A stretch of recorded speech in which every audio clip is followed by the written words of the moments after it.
Alright, so as we do 1.2 today, let's jump over. You can copy some of these notes down very quickly.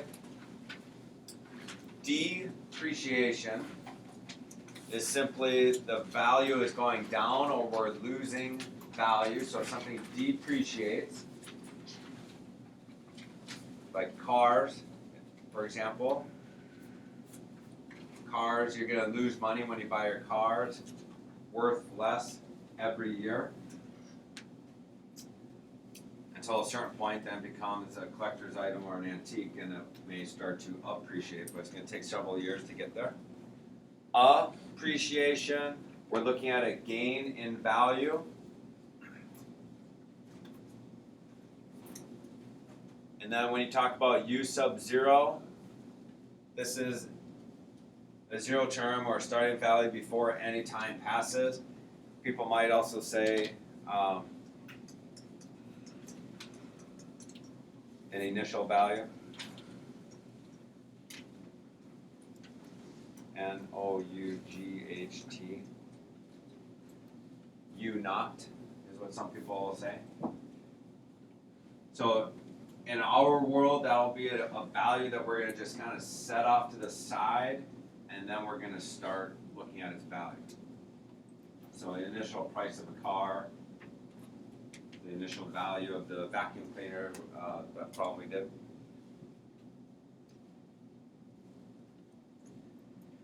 We will look at this a little bit closer, but I also want to depreciation.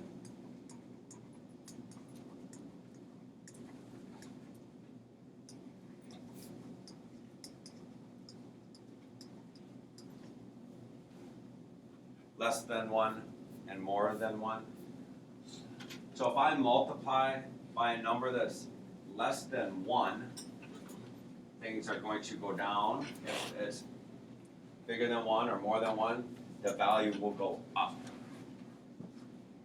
And that's what this is talking about right here. Common ratio as 1 plus or minus % change. What they're telling you is 1 is the decimal for 100%. So if you take 100% of something, it's the same as multiplying by 1. So going by a percent, you would say R is equal to 1 plus some p-value or some percent written as a decimal. And you will lose if your R is 1 minus p. So then they give you 2 examples. If you earn 6% interest, you would say 1 plus 0.06.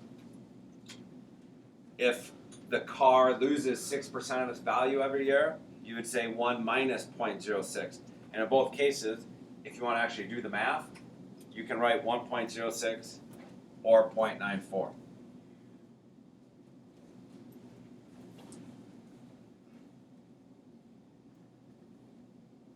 Continue to write those down. And then the last thing is the compound interest when you receive interest on the principal and the previously earned interest. So if you look at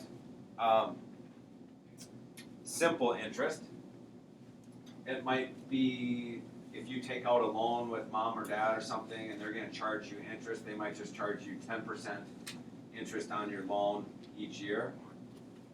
But banks, when they do compound interest, are calculating it monthly. So if I put $100 in the bank and I get 10%, or let's do 12% for the year, I get 1% every month. You get 1% the first month, and then you get 1% the second month, but the money you made in January makes a little bit of money in February, you know. So interest builds on top as you go along each year. So compound interest.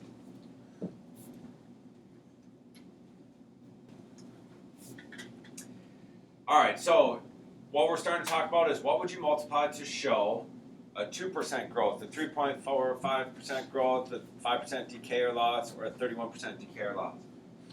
So what we're going to try to find is the R value in the problem. So to show a 2% growth, the R could be written as 1 plus 0.02. you add its decimal to 1, because multiplying by 1 shows appreciation. If you wanted to write just 1.02, you can do that also. If you get in the habit of using the 1 plus 0.02, you'd want to start getting in the habit of putting that in parentheses as you go to your calculator. What about a 5% loss or 5% decay?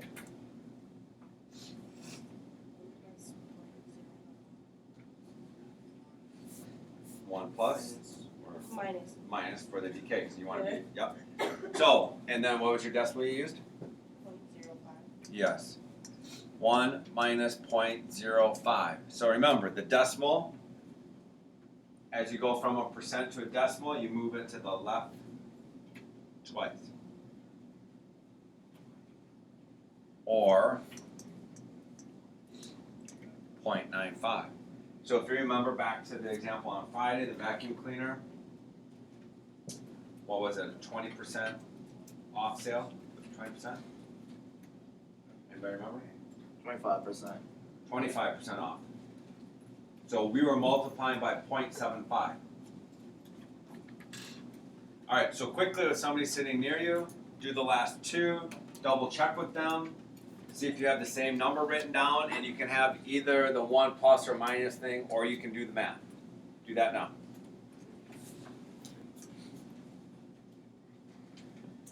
.45% growth, I would say R is equal to 1 plus 3.45%. You have to move the decimal to the left twice, so we're looking at 0.0345 or 1.0345. 31% decay or loss. 1 minus 0.31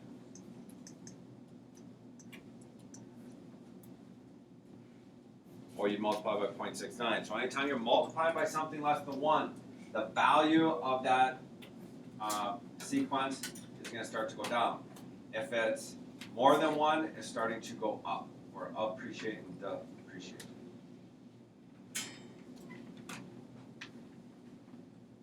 If you have a calculator with, you might want to grab it.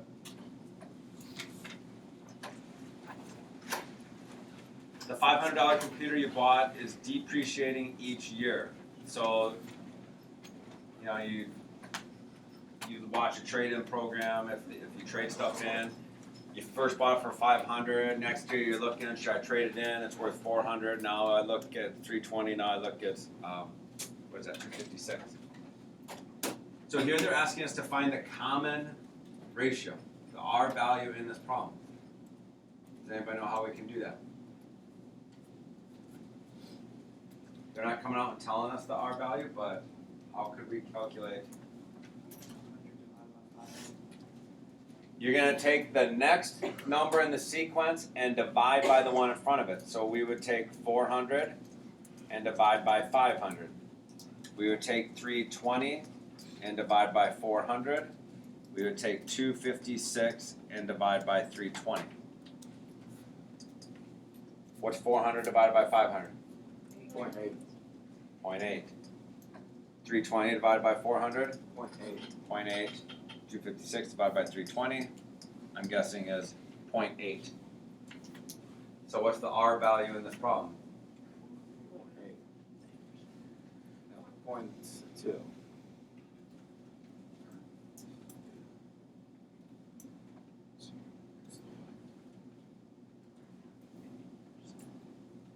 %. Are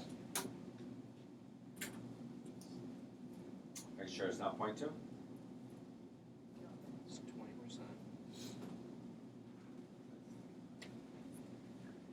So if I would multiply by 0.8, is that going to work?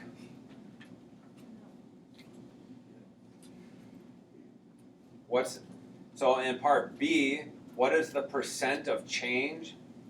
In other words, like the P value in this problem? 1 minus what?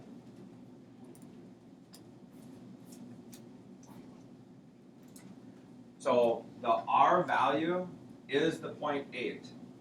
So R value is the 0.8. But another way to write the R value is 1 minus 0.2, correct? So either one, if you use either of those R values, it's showing a 20% off situation, or we are losing 20% of the value. So if I was going to write a recursive rule for the sequence,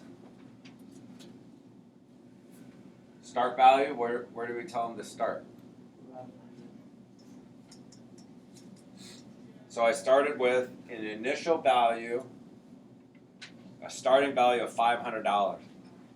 Then U sub n, what do? How do you get the next term in the sequence? Somebody? UN minus 1. You're going to do your U n minus 1, which means go and get the most recent value, and we're going to multiply by 0.8. Now other people might write it U sub 0.